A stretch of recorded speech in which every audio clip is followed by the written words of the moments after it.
Thank you. I'm Dr. Paul. You are joining us on Talking to the Sarge. This is a new show that Bridges Live is presenting. We are talking with veteran police officer Sergeant James Spearman, and we're going to be coming to you every other Thursday. And if it gets real busy, we'll probably just come to you every Thursday because there are a lot of things to talk about, and there's a lot of things that we can discuss by policing community communication and relationships. James, for the people who are joining us, tell people about yourself. So if they miss it last week, the week before, give me a history so we can jump right in. Sure. Thanks for tuning in. My name is James Spearman.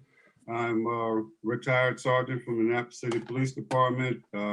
My last level of responsibility was acting lieutenant. I was in charge of the midnight shift division and patrol. Um, I'm a father, grandfather, and I'm a member of the Caucus of African American Leaders, co-chair for the Public Safety Committee. I Before the pandemic, I was coaching football and basketball, and I do various other things and volunteer my time in the community, try to keep my footprint in and try to make a difference for everybody. Well, that's the key. And I like, most people who, when we do these things, we're parents. We're friends, we're fathers, we're husbands. We are a lot of things. We're not just the one thing we have ever done or have done for many years. We're a multitude of things. And Oh that yeah, and that's what gives us our passion to come forward and do things for the community. yes. You know, um, this show is going to be just, I call it talking with the Sarge. I know it's a great thing. It's a great little catchphrase, but the issue is it's policing. It's policing community. And you being a veteran of the police force, tell us how that's hitting you in your gut when you hear all the the negative talk about police. Because you guys do so much, and Yes, yet the only thing we're hearing is the bad stuff. yes. Well, you know what? One of the things that's been good for me is being with my wife as long as I have. We've been together 35 years and all. And shout out to her because I know she's gonna kill me if I don't mention that. Hey, I would Uh, kill you if you didn't mention it. but anyway, at the end of the day, it's frustrating. It's totally frustration because I was just having a conversation with one of my close friends, and I was just telling her that it's crazy that um, there was a police officer who pulled a brother over. There was a white police officer, and pulled him over for speeding. He walked up to the car, noticed that the little girl was in the back of the car with no car seat. So the police officer asked the driver to get out of the car. He said, "Man, why? It's bad enough you're speeding. Well, why would you have your daughter in a car with no car seat?" And he said, "Man, I got to be honest with you. I just lost my job. I'm doing bad, and it was just a bad decision." He said, "Okay, get in the car and follow me." Took him to the local Walmart and went in there and bought the man a car seat with his own money. Mm. They only got 1 day of coverage. It may not. Well, now it got 2 days because now you mentioned it. Absolutely, So, absolutely. so we're But doing we're doing our part, but that's not enough. I mean, there's a lot of things that you have done in your time that you've used your own money, your own time, because you're walking that beat in a rondo, and yes, it never got any highlight. no, that's not newsworthy, and that's one of the problems that we're facing. All of the bad things that happen overshadows all of the good things that happen. And in this case, you have a very small, minute percentage of police officers who are crossing the line and they're forgetting their oath and they're doing the wrong thing, and they get the lion's share of the attention. And then you have the officers who take their oath seriously, and they take their dedication to their duty and their profession seriously, and they get overlooked. Last time we met and we talked about um, crime because that's a topic, and we also Yes. talked about um, training on the Yes. police force. The mayor of Baltimore City and the governor, I don't know if you heard this recently, they've been cat and mouse in each other Yes. and it's been political. Now, for those of you who are listening to us, we're coming out of Maryland, right? And I know this is you can ask questions about any state, and there's different policies we know about police, and you can't really ask specifically about police in your area, but there's a general policy throughout America of how a police officer is supposed to act. Does that Yes. make sense? Okay. Yes, sir. Of course. Before we get to the crime, what are like the top 5 things a police officer is supposed to do? Well, first and foremost, the most important thing that most people don't understand is you have to have a calling.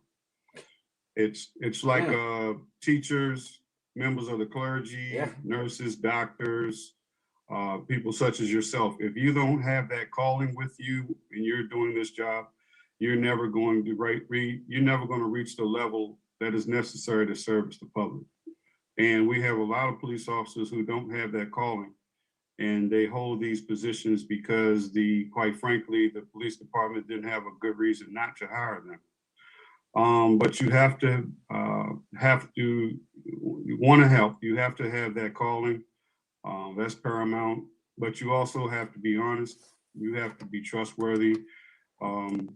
You have to care about people, and you have to be dedicated. You have to be disciplined, and you have to know how to be patient when the time comes to be patient. When it comes to Baltimore City, and I know that's our largest city in Maryland, Yes, sir. and they have a large responsibility. But crime has climbed like the 4th of July of a skyrocket. Yes. It is. First of all, Baltimore in itself is 300 plus murders a year. Is that about right? Yes. It's been like that for like the last 15 years. Yes. Consistently. Consistently. Mhm. So are we consistently doing something wrong, or we are missing something? What's your thoughts on that? I think that we're consistently doing something wrong by missing what's really going on in the community, what's really a problem. If you really look at it from a holistic point of view, when we're talking about drugs and we're talking about crime and quality of life issues, you have to realize that when the heroin spike came along, Baltimore City never deviated. There was no dip in where there were other areas in other parts of the country where there was a dip in heroin use. Baltimore City has always remained constant. And you add that dynamic with the opioid crisis and all of those things that were taking place. And for those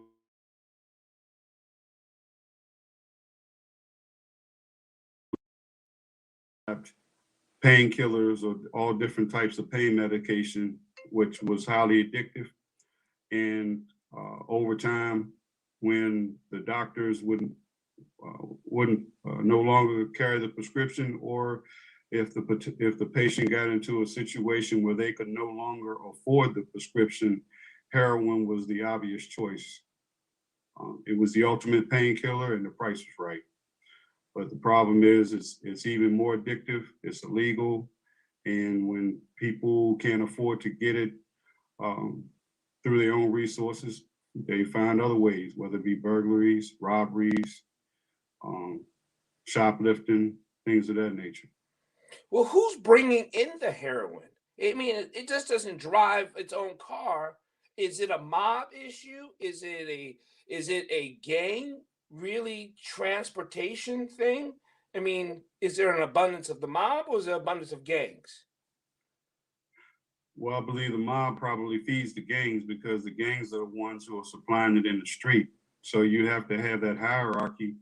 Who has the means of transporting it into the country and across country. You have your boats, your planes, your your tractor trailers, your shipments of all sorts. I believe 2 weeks ago, the feds stopped a cargo ship out in the Chesapeake Bay where they got over 400 pounds of cocaine. So if they're able to do that, you can only imagine how much heroin is coming into the country, because the demand for heroin is greater than cocaine. Because you don't hear about that type of industry in the news. Like, they don't even talk about it. Is it something because they just know, or is it something they're not allowed to touch verbally or publicly? I don't think they really know. I think that, for you to get that information, you'd have to have those contacts. And sometimes when the feds are doing these investigations, they're year-long, 2-year, 3-year, maybe even 5-year-long investigations. And I'm sure that the news report is not going to keep up with a 5-year investigation like that.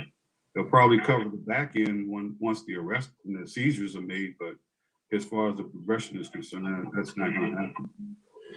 When crime has gone up, and I know the Mayor Scott of Baltimore City has said he's missing 300 cops, police officers. Yes. What does that mean? Like, how do you decide that you're short 300, or have there's been increasingly you needed more and we can't hire, or there's not attracting? I mean, there seems like there's a sandwich there someplace. Absolutely. There are a number of factors that go into place. And to his defense, he inherited that problem. That problem had been going on for years before he took office. And Baltimore City is one of the most violent cities in the country. And I always tell people in America, dollars make sense. At one point in time, before they started trying to improve the Baltimore City Police Department, the starting salary was $45,000. So why would anybody start off their career in Baltimore City making $45,000 a year in a town where there's 300 plus homicides every year? And then and all the other crime in between, and the volume of calls and all of those things. The biggest dynamic that occurred is the fact that a lot of officers who went to Baltimore, they wanted a career in law enforcement, and the agencies that they wanted to apply for weren't hiring. So they would go and work in Baltimore with the idea of getting that experience and getting that training and going elsewhere. You've always wanted to stay home. What made you want to stay where you are, serve where you are, and live and do? What was that? What was holding you there? Was it obligation, or was it a purpose? It was a combination of things. I was very lucky. I was very fortunate to come up in my career. When I first started, the department was under consent decree back in 1986, where the Black Officers Association has successfully sued the department. And there were a lot of initiatives that were taking place as a result of that consent decree. And the department was made to be more diverse in their hiring practices, as well as in the specialized units. And shortly thereafter, I ended up working for Chief Joseph Johnson. And he was one of my mentors and one of the people that I looked up to coming up. And he was the one who introduced community policing to me, and as well as the rest of the agency. And be honest with you, I fell into that us versus them culture because I didn't know any better, and that's the way I was trained. I went to the Baltimore County Police Department, went to their academy, and we were the culture from beginning in the academy is us versus them.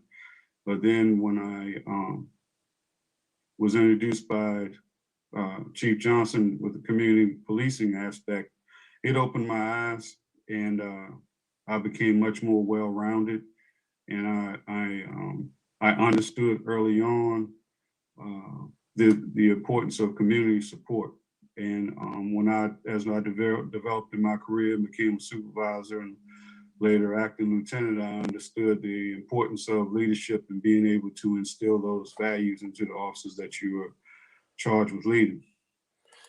Could you served your whole time where? Annapolis City Police Department, Annapolis, Maryland. That is, and you live there. Yes, still do. And you still live there. When they have sheriffs and leadership come from other places, how do you feel about that? Do you think it can fit? Do you think it can work? Or do you think something gets missed when you come from an out of place area? Well, it all depends on the outlook of the person who's taken over. If and their motivation, if they're taking over to become part of the community, if they're taking over the agency with the mindset of making it better, then it's possible. If you have someone who comes in and takes over just because they want to be a chief or a sheriff somewhere, then you're going to get what you're going to get. And that's the problem that we've had in the last few years in the department prior to Chief Jackson. We had chiefs who came from Baltimore City who weren't interested in Annapolis. They just wanted to be the chief. That sounds like a community. When we talk about community communication, we're actually talking about people. Yes. And people get missed when we're only talking about a career move. Yes. Yes. There are a lot of dynamics in law enforcement that are overlooked. And one of the reasons why we're having the problems that we have is because you don't have you don't have the right law enforcement officials at the table helping to craft decisions for everyone. Too many law enforcement officials and executives, they want to be a kingdom unto themselves, and they don't want anyone telling them what to do, and they don't want anyone threatening their power or their authority. And they don't realize that we work for the citizens. They are our ultimate boss. They have a right to have a say. Now, we as police have to perform within the guidelines of the law and our policies and what's recommended through the International Chiefs of Police and the Sheriff's Association, as well as the Maryland Police and Training Commission.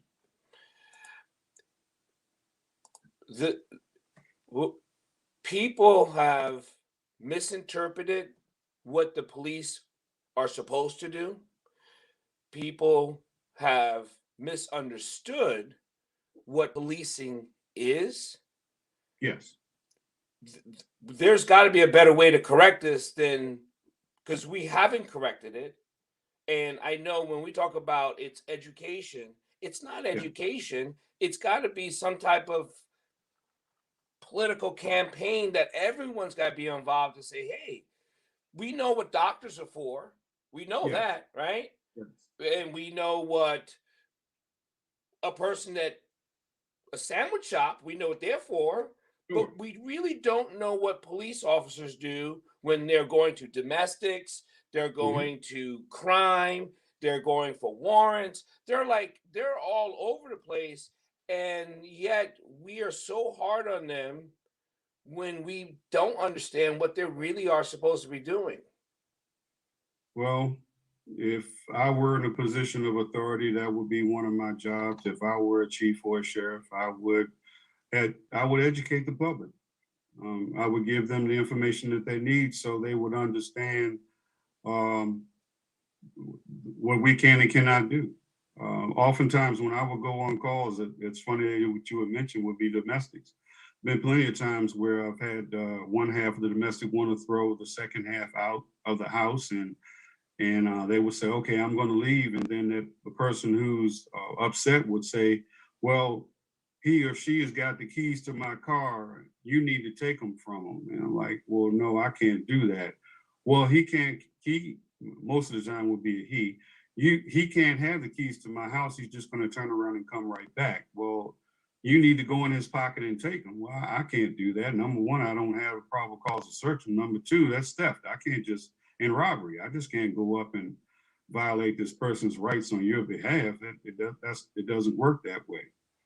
One of the most telling things to this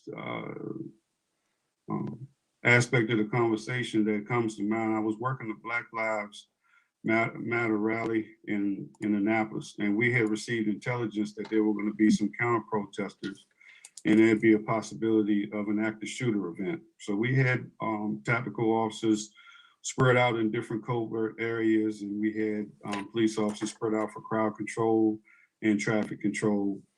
And I was standing next to a protester, and one of our armored vehicles drove past. And she looked at it and she said, "Oh, do you think that we're that much of a threat?" And I said, "I beg your pardon." She said, "Why did that tank go by here? What are you going to do with that?" And I said, What are you talking about?" And she pointed to it. We call it a Bearcat. And by me seeing this day in and day out, I mean, I knew it wasn't a tank. So at the time, she had brought this to my attention. It didn't dawn on me what she was talking about. So I said, "Well, ma'am, this is not what you think it is." I said, "It's a multi-purpose vehicle. It happens to be armored." I said, "We received information that there may be an active shooter incident here. And if something were to happen to you, this is the vehicle we would use to extract you to take you to a trauma center." I said, "Ambulances are not bulletproof." And I said, "If there's an active shooter situation and you became a casualty of that incident, we would try to remove you from the scene as quickly as possible to help save your life. And that would be what we would transport you in until we could get you into a safe location so you could get medical care." And she was like, "Oh my God, I'm so sorry." I said, "Well, there's no need for you to apologize. You didn't know."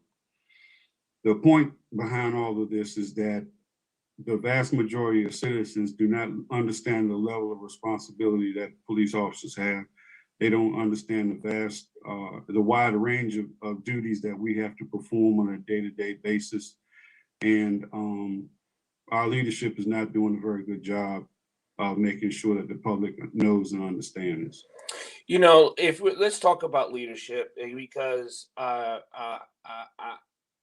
want the idea of you using the years you've done, over the 30 years of your service and your expertise and your passion. And I think it's not so much passion about policing, it's passion about people. Yes, That's the difference between this person and that person. yes, Can that be expressed to the community in a service program where we are out there? I mean, it's not about handing out lollipops and shooting basketball with these people. It's about having a relationship. yes. I mean, it can be done and it should be done. We wouldn't be having the problems that we are having now if we were having these things take place. Um, the dynamics of our society have changed, and policing has been very slow to adjust to those changes. I was in a leadership class, and here's the irony of it all. I was in a leadership class, and we were going around discussing the different experiences that we have had being leaders in policing. And one of the things that I mentioned is that there was one of the officers that worked for me. He came in with this great big old envelope just before the shift started, and he said, "Can I see you after roll call, sir?" And I said, "Sure." I said, "Am I being sued?" I mean, he said, "No, no, no, it's nothing like that." It was a great big, thick manila envelope. And so after roll call, he came in the office and he closed the door. And he said, I know this is highly unusual, but I'm buying a new house. My father's not in my life like that, and I don't trust anybody else. Can you look over my package to see if this is a good deal for me to purchase this home?" So I told that story in the leadership, and embarrassing enough to say this, it was a Black guy who jumped up and said, "That was none of your business, and that is not your job. You should have told him to find somebody else." So I say that to say that as long as we have people in these leadership positions or these positions of power who have that attitude, this is what you're dealing with. And why that's significant is because that's the police officer who's going to knock on your door when you call 911. We all have lives too. We all go through trials and tribulations, and we make mistakes, and you know, we have families, and we have financial issues, and we have burdens. We share the same burdens that everyone else shares. But at the end of the day, when we put that uniform on, we have to put those things aside and do our job. But I would be, it would go totally against my character. It would go totally against my belief as a leader and a human being, and as a Christian, that, and a police officer, because it used to be a fraternity. Policing used to be a fraternity, and there were a lot of expectations that came along with that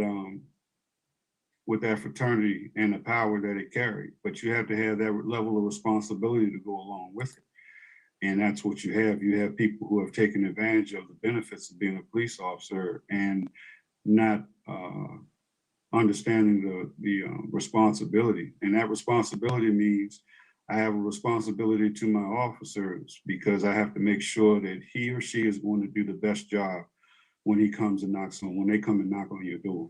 You know, the fraternity issue, you brought it up, and we hear about the blue line, crossing the blue line. We know there's some issues in the police force against each other. And then, like we talked about, 2 weeks ago, the us and them, Yes.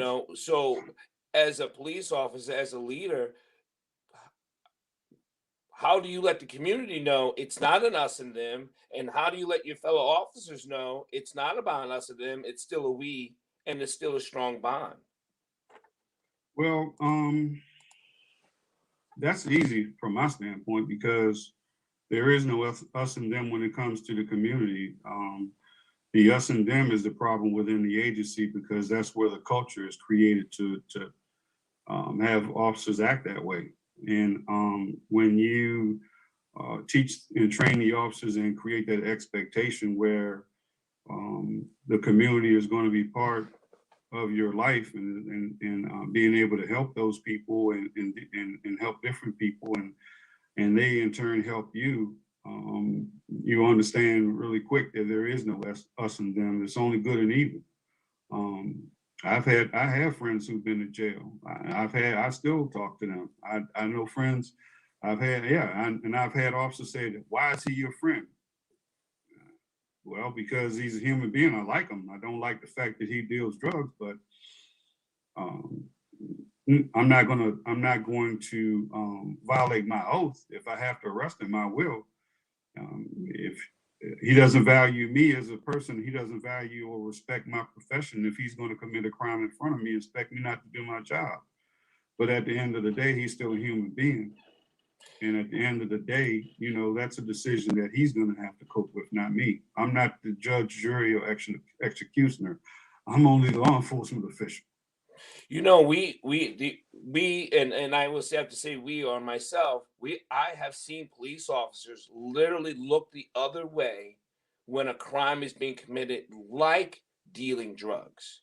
Mhm. Because they'll see the handoff, they'll see it, they won't get out of their car, they know it's taking place, and we know it's against their oath, but yet we still have police officers around the country, maybe even in Annapolis, that are doing that. How do we clean that up when, as a citizen, we see it?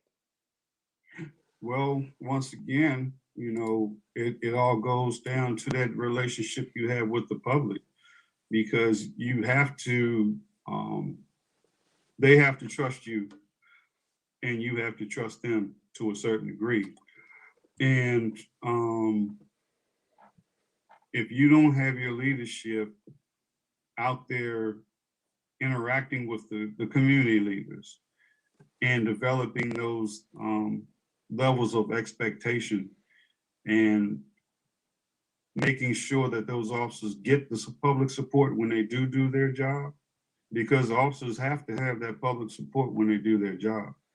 And the public does have to understand at some point someone does have to go to jail. When you commit a crime, our hands are tied. It doesn't matter whether we like that person or whether that's a good person. If you commit a crime, that's my job to take you to jail, to do what I have to do. And that's why the level of trust is paramount. But so many law enforcement executives, they don't interact with the public, and they don't create that level of expectation. And then the officers have to be encouraged to build their own reputations and build their own relationships as well.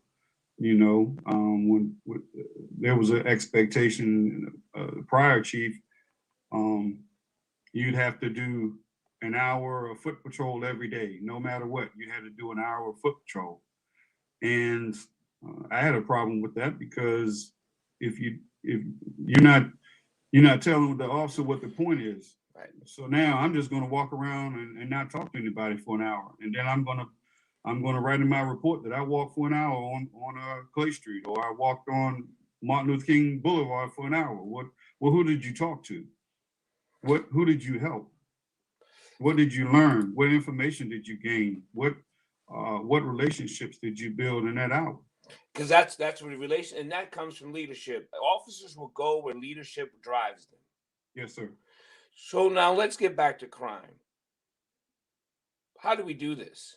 I mean, it's, one time I think my mother told me this, um, that if there's dirt, as in dirty place, Mhm. then crime will fester and live. If Yeah. the place is cleaned up, then people will have some sense of responsibility, and then maybe they will take care of their community. That's Mhm. where the neighborhood watches start to come out, right? Yes. Well, that's not working either because we're too dirty or we have too much crime. But I think we have too much crime because we have too much no responsibility or self responsibility as individual as voters. And I want to get to that. Sure. Um, Through the governor's office of crime control and prevention, back in the early 2000s, I ran a team called the Hotspot Initiative, and it was in Eastport. And one of the things that we did was community cleanups. And one of the other things, I can't think of the strategy, the name of the strategy, but um, what we did was we planted flowers in strategic locations, and we put street lights up in strategic locations, and we created a greenscape, and we planted flowers, and we did some fencing, and we did some things in such a way that people involved in that activity couldn't hang in that spot anymore. We would cut trees back and cut brush back so people wouldn't be able to conceal weapons. They wouldn't be able to conceal drugs or alcohol or any of the things that they would keep with them while they were hanging on the corner. And at the same time, we were beautifying the area as well. And that again, I don't mean to sound like a broken record, but you have to get that community support, and you have to have and encourage the people that live there to come out and volunteer in planting those flowers and planting the grass and helping keep up the neighborhood. Um, there has to be a level of pride, and there has to be a level of comfort if you want to try to uplift your quality of life. He- uh, when it comes to, it goes right into quality of life and voters. Yes. I think this is the one thing I don't think the public understands. We vote for our mayor, we Yes. vote for our commissioners, Mhm. we vote for our chiefs and our sheriffs, and they hire police officers. Yes. They hire people to take care of us. So if we are not voting for the right person, they're not going to hire the right people. Agree. Wholeheartedly agree. Um, I was talking to a friend of mine just about an hour ago, and I was explaining to him that community leaders have to do a better job of getting out and holding these people accountable, and also educating our community. We have to do a better job of educating our community, because when people come out and vote, they will pay attention to the big ticket people. That will be your president, that will be your governor, that will be the mayor. And by and large, on a day-to-day basis, these are not the people who affect your everyday life. They don't affect your quality of life on the same level as your prosecutor, as the same level, on the same level as your alderman or county councilman and your delegates, your senators, and definitely your sheriff. Those are the people that you have to give the most attention to, and those are the people that you have to provide the expectations for. Are we not? It's almost like the people who don't vote call the police the most. Absolutely. Now, Yes. it doesn't that seem funny that the people who want service are the people, and to be honest, we're talking about low income black people. Mhm. They're just not voting. They're not taking the initiative. They'll complain, they'll argue, they'll call for reform and all this other stuff, but they're not putting their foot in the voting booth and checking the box for the right sheriff, the right commissioner, the right mayor, so they can hire the right people. Sure. And that's because they need to be empowered.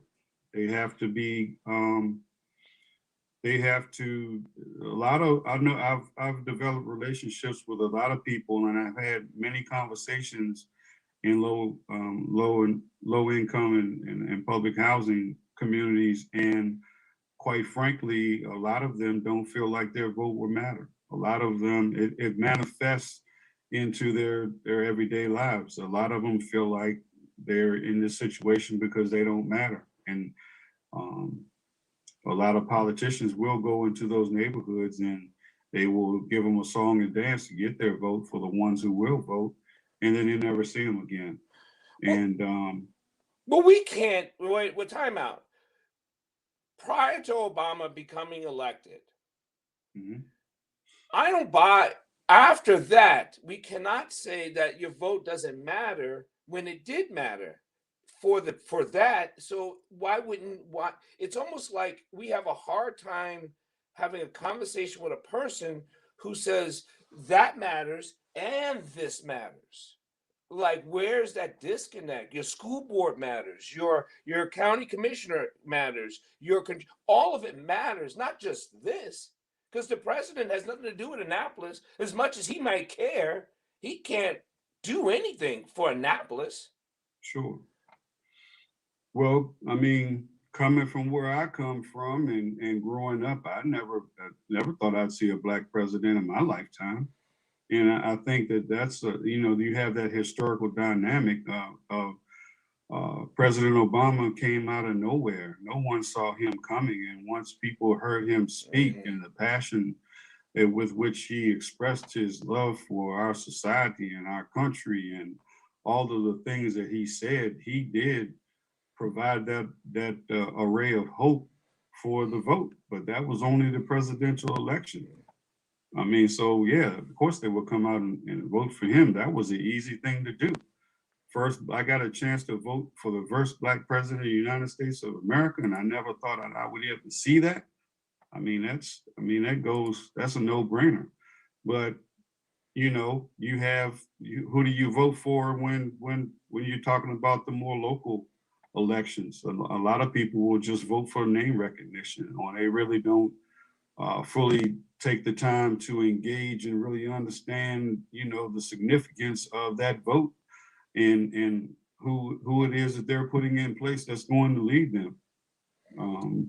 Right now, here in Anne Arundel County and in Annapolis, we're in a good position because those votes did come out. And we had Mayor Gavin Buckley, he was elected, and he's done a lot for our community, and he's still doing a lot for our community. So yeah, that's changing. And County Exec Stu Pittman has done, and he's continuing to do a lot for our county. and all across the board. I mean, there's a lot of work that needs to be done, but yeah, I mean, I'm hoping that the momentum keeps going, because out of those two last elections, it showed improved. I want to open up the floor. If anyone has any questions for the Sarge about policing or things like that, you can come on. You can hit it in the inbox on either on all your Instagram or Facebook or YouTube channel. And if you're listening to the live podcast, you can just put it in the comments, and I'll make sure that the Sarge gets it later, and we'll answer the next show. But if anyone has any questions now that's on the call, if they want to come on, they can. So, crime. What is your idea of how to pull back this barn fire before we put out the fire? Because it's a barn fire right now.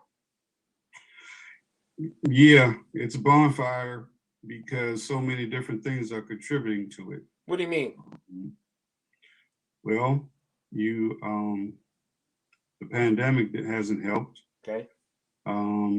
Lack of stable employment in a lot of these areas. If we're talking about Baltimore City, you have the chemical dependencies that people are trying to self-medicate from trauma.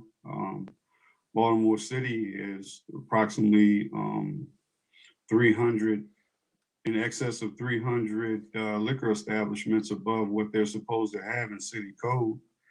And okay, time out. There's a number of liquor stores you're allowed to have according to the code. Yes. And they're above it by 300. Yes. And at yet, one time it was 5. But what? At one time it was 5. Okay, but now it's 300, and yet, according to Mayor Scott, we're missing 300 officers. He needs. Yes. Okay, what's something? The numbers are too coincidental for me. You know what I mean? Sure. If you killed the liquor stores, would you think you need 300 more officers? I mean, I'm a science guy, and it just seems like let's try that. That's something worth. That's definitely something worth exploring. I You're mean, absolutely right. We do it with farm. We tell farmers not to grow certain products so they don't flood the market, right? Mm-hmm. So the government subsidizes them. Like if we just tell the liquor store, close your doors. I know it's your business, and we'll give you this subsidy just to see if something drops. Mm-hmm. I mean, It's worth a try. Yeah. Yeah. I mean, it's. I don't know about the numbers here in Annapolis, but I can tell you, strategically speaking, if you look at the predominantly Black neighborhoods in Annapolis, you will pass at least 2 liquor stores before you get to the library. Well, we have always known in all Black communities how they felt about low, and it's not Black. I'm going to put it this way: low-income communities, because it's not a Black and white issue. It's a low-income communities. That's where true. They have more of an emphasis of allowing this and not allowing this in other communities. True. And there is no secret. It's always been around. It's always been those check cashing places, right? Yeah. It's almost like legal loan sharking. Mm-hmm. Before the check cashing places, I grew up in the Bronx in New York. People used to take their checks to the liquor store. Yes. You know what I mean? It was like, okay, so you get your liquor, you get liquored up, you spend your check, act a fool in the street. Mm-hmm.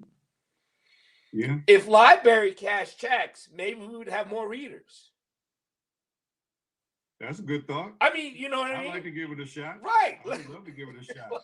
Let's try that. Yeah. Yeah. But I tell people that, at the end of the day, from beginning to end, America is about the dollar. Yeah. And a business is only going to thrive if it has a market. And so that's one of the reasons why I talk so much about trauma and I talk about mental health. You know, you have a lot of people who are relying on alcohol and drugs and gambling and other types of things to cope with their issues that lie underneath.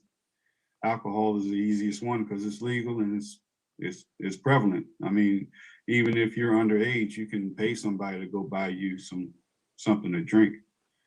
And I've come across some kids who are in well-to-do neighborhoods and who are black and white, whose parents have a loose attitude toward drinking, and they don't have a problem with their kids breaking into the liquor cabinet until somebody gets sick. Well, it's not breaking into the liquor cabinet if they're saying the liquor cabinet's over there. It's go ahead, have some. I don't know if it's breaking in. I don't know if that's called breaking in anymore. I think it's called parental allowance or something like. You know what I mean? Well, when they tell me about it, they said that they broke into. Of course they do, because you're a police officer. They're not gonna say I allow my kid to do it. I mean that sounds like a CPS call to you. Like, hey. Yes. Yes.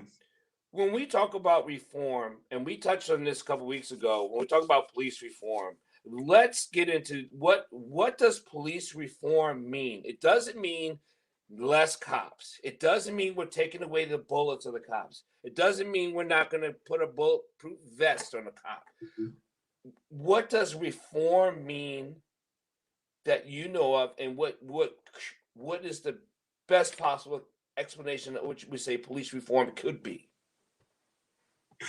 Well, what it could be, it would be something where legislation has been enacted where police officers are better held accountable for their actions when they violate their oath of office, and criminally held liable or civilly held liable, depending on the act.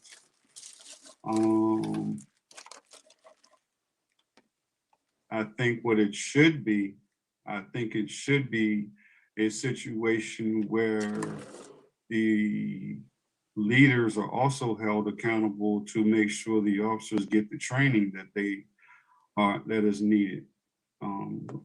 Some people overlook training, they underestimate training.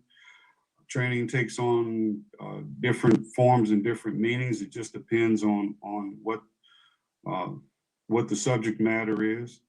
Like I said before, I was a crisis intervention specialist, and once again, you have to have that calling to be interested in those things, crisis negotiation. But one of the key elements in that is effective communication. The key to being an effective police officer is effective communication. All too often, I've seen incidents where you have officers who arrive on the scene who want to impose their will on people. And that's not your job. Your job is to take control of the situation, but your job is not to impose your will on anyone. And so getting back to your question, you're not going to solve the problem with just police reform being what it is, because the officers who don't believe it or just believe in it or believe in what's trying to be accomplished, they're just going to find a creative way to get around it. And so you have to have a buy-in on all fronts. You have to have everyone who has a stake in this to have a seat at the table, because just like what we have going on in the federal government, the people are the ones who are going to be the ones who lose in the end, because you're not going to have a safe society without the police. It's just not going to happen. No. And it doesn't mean that there are a lot of criminals. We're not talking about a safe society against criminals. This is, I think we often feel like the police is supposed to protect us against the criminals. I've been teaching self-defense and combat arts for a long time. And I used to always tell my people, the police is there by the time they come, the incident is over. They're there to write it up. They're not there to protect you. Okay, so the police isn't going to stop crime because by the time they get there, if they get the call, the crime has happened or it's happening. Mhm. But you can control crime when citizens have a police officer that they know that they can call and they can report certain things and they know that they'll be safe in doing so. No, you can never totally stop crime, but you can certainly put a damper on it. You know, you can certainly limit it to a degree. Um, at the end of the day, you're not going to have effective police reform unless at some point in time you give the officers the tools to which they need to be able to enact that change as well. And that's going to require training. And I put in an op-ed about the body worn cameras that are coming to the Anne Arundel County Police Department. Put that in with the help of some very good colleagues of mine. And we talked about the policy. It's just not enough about handing a police officer a body worn camera and say, here, have at it. What is it that they can do to use it so it can be effective? Because we don't want the officers just to be behave themselves. We want them to do their jobs. We want them to solve crimes. We want them to catch bad guys. We want to have them be truthful. We want them to be efficient in writing police reports, and we want them to be efficient in crime scenes and investigations and all of those things. And there's a lot that goes into a prosecution, and you have to gather evidence. You have to make sure you don't taint your crime scene. You have chain of custody. There are a lot of things that go on behind the scenes when a crime occurs, when it comes down to a successful investigation and leading to a successful prosecution. Before we take out of here, I just want to say thank you for your service and thank you for your continued service. We're going to make sure you stay in service. We'll talk more about that later as the months go on. But from right here and now, I'm glad you're opening yourself up for people to have a conversation, and I let people to know that we have an opportunity to talk to the Sarge, right? Most people don't know, like if you've never known a police officer, here's a police officer you can talk to across the country and right now. So if you ever have any questions, please email us in here or comment on the show, and have everyone just to know that the Sarge is here. He's here for you to talk to. I'm so glad to be a part of the show with you, Sergeant Spearman, that it just warms my heart to know that this is about communication and building communities. And then if we don't do communication, like you said, that's where the leadership come in. Our community is just going to fall, and we can't let it fall because we're in this together. You want to say anything before we take off? No, I just want to say thank you for this wonderful platform. I enjoy it. It's great. Like you said, we're all in this together. And we're not going to improve our society unless we have these tough conversations and understand the limitations of police and also understand where the community can get in to help them do their job effectively, because we need the police and the police need us. And we all want the same thing. We just have to agree on a good path to reach that goal. You said it, brother. Thank you, everyone, for listening to Bridges Live Presents Talking with the Sarge. We'll see you in another 2 weeks. And anything else, we'll talk to you later. Thank you. Thank you. Everybody have a great evening.